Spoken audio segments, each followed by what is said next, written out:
Alright, अब हम लोग अपना जो फोटोशॉप CS3 का इंटरफेस है, इसका जो हमारे पास सामने व्यू है, इसको किस तरह हम लोग अपनी मर्ज़ी से चेंज कर सकते हैं। वेल हम लोग जब फोटोशॉप CS3 का इस्तेमाल प्रोफेशनली करते हैं तो हमें बहुत से ऐसी पैलेट्स हैं जो कि हमारे पास, जैसे नेविगेटर है, हिस्टोग्राम है, इंफॉर्मेशन है, बहुत सी ऐसी पैलेट्स हैं जो कि हमें नहीं चाहिए होती।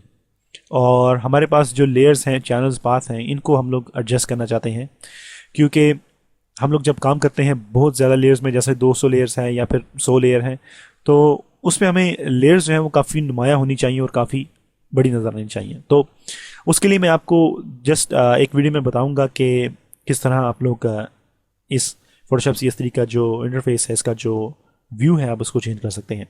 वेल मैं यहाँ पे नेविगेटर के ऊपर, जो नेविगेटर की पैलेट है, यहाँ उसके ऊपर एक क्रॉस का निशान है, उसको मैं क्लिक करूँगा तो ये इसको क्लोज कर देगा। And same like that histogram information को भी मैं क्लोज कर रहा हूँ। नाउ आप देखेंगे कि मेरी जो लेयर्स पैलेट है वो काफ़ी स्ट्रेच हो चुकी है। मैं यहाँ से एक न्यू फाइल लूँगा और आप लोग देखेंगे कि जो मेरे पास लेयर है, इसका जो थंबनेल व्यू है वो काफ़ी बड़ा है। वेल अगर आप लेयर्स पैलेट में हैं और आप लोग यहाँ पे एक छोटा सा तीर का निशान देख सकेंगे, उसको क्लिक कीजिए और यहाँ पे हमारे पास पैलेट्स ऑप्शन है, जो लेयर पैलेट है उसके ऑप्शंस हैं, उसको मैं क्लिक करूँगा और मैंने सबसे बड़ा जो व्यू है, जो थंबनेल साइज़ है, उसको मैंने सबसे बड़ा जो है उसको चेक किया है। हो सकता है कि आप जो इस वक्त फोटोशॉप CS3 एक्सटेंडेड यूज़ कर रहे हैं, जो कि बाय डिफ़ॉल्ट सेटिंग के साथ है, जब आप फोटोशॉप CS3 इंस्टॉल करते हैं तो बाय डिफ़ॉल्ट ये जो सबसे छोटा थंबनेल व्यू है ये चेक होता है। आप लोग इसको चेक कीजिए ताकि जब भी कभी आप काम करें आप लेयर्स को बड़ी अच्छी तरह देख सकें, उनके नाम पढ़ सकें, और आप लोग जब भी लेयर्स में काम करेंगे आपके लिए काफ़ी इजी होगा उस लेयर को तलाश करना जिसमें आप लोग काम कर रहे हैं। उससे नीचे हमारे पास ऑप्शंस हैं कि मैं इंटायर डॉक्यूमेंट पे ये जो सेटिंग है इसको अप्लाई करना चाहता हूँ, and that's checked. Press okay और आपकी जो थंबनेल व्यू है ये काफ़ी बड़ा हो जाएगा। नाउ मेरे पास काफ़ी रूम है लेयर्स पैलेट में कि मैं अगर बहुत सी लेयर्स ऐड करता हूँ तो मैं इजीली उनका नाम पढ़ सकता हूँ और उनका जो व्यू है उसको देख सकता हूँ। So this is just a slightly little change आप लोग कर सकते हैं। और इसके अलावा अगर आपको कोई टूल नहीं चाहिए तो आप लोग, जैसा हमारे पास यहाँ पे कलर्स हैं या स्वॉचेस हैं, तो मुझे अगर स्वॉचेस नहीं चाहिए तो मैं यहाँ से कलर्स को क्लोज करूँगा तो हमारे पास कलर की जो पूरी पैलेट है जिसके अंदर स्वॉचेस और स्टाइल हैं वो भी क्लोज हो जाएंगे। तो मैं इसको दोबारा चेक करूँगा and I got this colour back.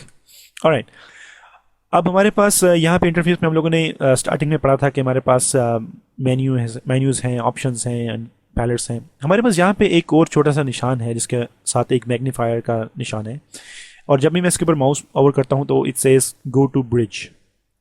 Let's click this. Alright, अब हम लोग अडोबी ब्रिज में आ चुके हैं। Adobe bridge Adobe Photoshop CS3 के इंस्टॉल होने के साथ ही इंस्टॉल होता है। जिस तरह के आप लोग फोटोशॉप CS2 इंस्टॉल करते हैं और उसके साथ इमेज रेडी भी इंस्टॉल होता है, इसी तरह अडोबी ब्रिज भी फोटोशॉप CS3 के साथ इंस्टॉल होता है। अडोबी ब्रिज के बहुत से फ़ायदे हैं। आप लोग क्विक एक्सेस कर सकते हैं अपनी हार्ड ड्राइव की फाइल्स में जो कि आप लोग सर्च कर रहे हैं, और अडोबी ब्रिज में बहुत सारी ऐसी एक्सटेंशंस हैं, फाइल एक्सटेंशंस हैं जो कि आप लोग व्यू कर सकते हैं, जैसे कि अडोबी फोटोशॉप की ब्रशेस, अडोबी फोटोशॉप के एक्शंस, अडोबी फोटोशॉप के जो आप लोग पैटर्न्स बनाते हैं, अडोबी फोटोशॉप के जो आप लोग स्टाइल्स बनाते हैं, वो सब आप लोग इसमें व्यू कर सकते हैं। JPEG, GIF, PSD files, PDF files और बहुत सी ऐसी फाइल्स हैं, TFT फाइल्स, जो कि आप लोग तैयार करते हैं, वो आप लोग अडोबी ब्रिज में देख सकते हैं।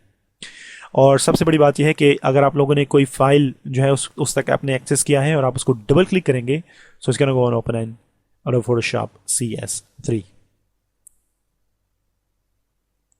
तो वो अडोबी फोटोशॉप CS3 में ओपन होगी। तो हम लोग अडोबी ब्रिज का इस्तेमाल करते हैं ताकि हम लोग अपनी जो हार्ड ड्राइव है उसको माई कंप्यूटर के ज़रिए या ड्राइव के ज़रिए हम लोग उसमें एक्सेस ना करें, और हम लोग अडोबी ब्रिज के ज़रिए अपनी फाइल्स को पाथ देंगे और हम लोग वहाँ से उसको डबल क्लिक करके ओपन करेंगे। तो ये जो छोटा सा आइकन आप यहाँ पे देख रहे हैं ये अडोबी ब्रिज का आइकन है।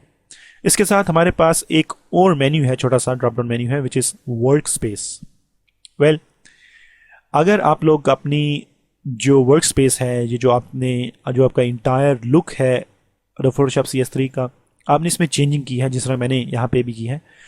और मैं चाहता हूँ कि मैं ये जो सेटिंग है, ये जो मैंने अभी सेटिंग की है, इसको मैं डिफ़ॉल्ट पोजीशन में लेकर आना चाहता हूँ, जो कि बाय डिफ़ॉल्ट फैक्ट्री से जब हम लोग फोटोशॉप CS3 को इंस्टॉल करते हैं तो हमारे पास जो लुक होती है फोटोशॉप CS3 की वो हो जाए। तो मैं यहाँ पे वर्क स्पेस में डिफ़ॉल्ट वर्क स्पेस करूँगा तो ऑटोमेटिकली मेरी जो भी पैलेट क्लोज थी, जो पैलेट ओपन है, वो सब रीसेट हो जाएंगी और मेरे पास डिफ़ॉल्ट लुक आ जाएगा। इसी तरह आप लोग बेसिक यूज़ जो है, जो लोग बेसिक इस्तेमाल करते हैं उन लोगों के लिए ऑटोमेटिकली CS3 सेटिंग करेगा, और इसके अलावा जो एडवांस यूज़र हैं उनके लिए भी सेटिंग है। और इसके अलावा व्हाट्स न्यू CS3 के अंदर नया क्या है वो भी ऑटोमेटिकली आपको पता चलेगा। और इसके अलावा यहाँ पे वर्क स्पेस में हमारे पास बहुत से वर्क स्पेस जो हैं वो पहले से बनी बनाई हैं। अगर आप लोग प्रिंटिंग एंड रीटचिंग का काम कर रहे हैं तो आप उसको क्लिक करेंगे, जो प्रिंटिंग और रीटचिंग के टूल्स हैं वो यहाँ पे आपके सामने ओपन हो जाएंगे। और इसी तरह हमारे पास अगर वीडियो एंड फिल्म्स है तो वीडियो एंड फिल्म्स के जो, जैसा कि हमारे पास एनिमेशन जो है वो ऑटोमेटिकली ओपन होगी है, तो जो भी वीडियो एंड एनिमेशन के टूल्स हैं वो ऑटोमेटिकली ओपन हो जाएंगे। वेब डिज़ाइनिंग के लिए स्पेसिफिक वेब डिज़ाइनिंग के टूल्स जो हैं वो ओपन हो जाएंगे, जैसे कि यहाँ पे कलर पिकिंग के लिए हमें स्वॉचेस चाहिए होती हैं तो हम लोग यहाँ से कलर पिक करते हैं।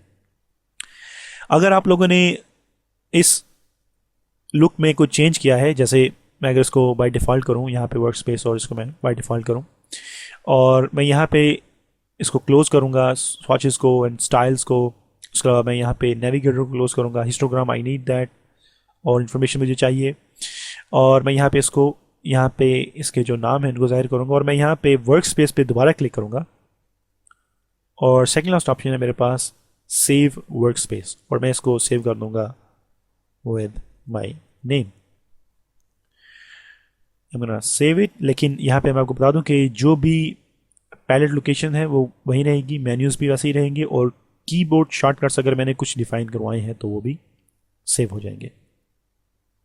और यहाँ पे हमारे पास वर्क स्पेस में आसिम जावेद के नाम से एक वर्क स्पेस है। अब मैं इसको डिफ़ॉल्ट वर्क स्पेस करूँगा और दोबारा मैं आसिम जावेद पे चेक करूँगा तो आप लोग देखेंगे कि ऑटोमेटिकली वही सेटिंग है जो कि मैंने वर्क स्पेस की थी। So like this you can use Adobe bridge, और वर्क स्पेस में भी आप लोग काम कर सकते हैं। अडोबी ब्रिज हम लोग इस्तेमाल करते रहेंगे और मैं आपको बताऊंगा कि आप लोग किस तरह अडोबी ब्रिज से चीज़ों को मूव करके फोटोशॉप CS3 में लेकर आ सकते हैं।